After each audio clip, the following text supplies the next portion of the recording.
Hello mga kaisla! Magandang araw! Nandito ako ngayon sa New Generation Aesthetic Clinic para sa isang buhay na naman na magbabago. Kilalanin natin ang i-feature natin ngayong araw.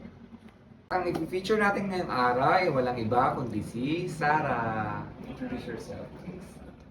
Hello po, ako po si Sarah Jane Montalvo, isang freelance hairdresser and nail technician from Barangay Siksikan, Puerto Princesa City.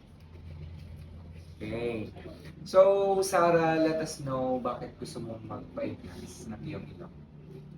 Gusto ko pong mag-finance na aking ilong hindi dahil sa wala akong kumpiyansa sa aking sarili, kundi mas gusto ko pang i-upgrade yung aking physical appearance. Ay, para sa akin, isang malaking achievement yun ay alam kong magbibigay sa akin ng kasiyahan. Wow!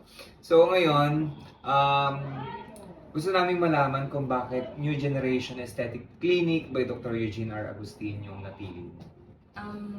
New generation kasi makikita naman po natin sa mga nauna na pong nagpa-enhance na super satisfied sila sa result at quality yung pagkagawa at nire-recommend nila palagi as surgeon si Dr.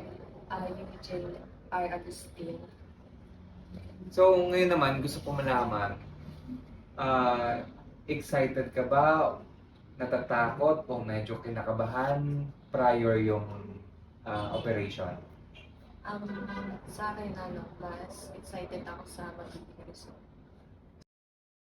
Huwag niyo pong kalimutang i-follow ang Facebook page ng New Generation Aesthetic Clinic by Dr. Eugene R. Agustin na nakalagay sa caption ng video na to. So yun mga kaisla, after 7 days, subaybayan natin yung transformation ni Sarah. At huwag niyong kalimutan na i-follow ako sa aking Facebook kung gusto niyo ng mga ganitong content at mga videos. Maraming salamat sa panonood. Paalam!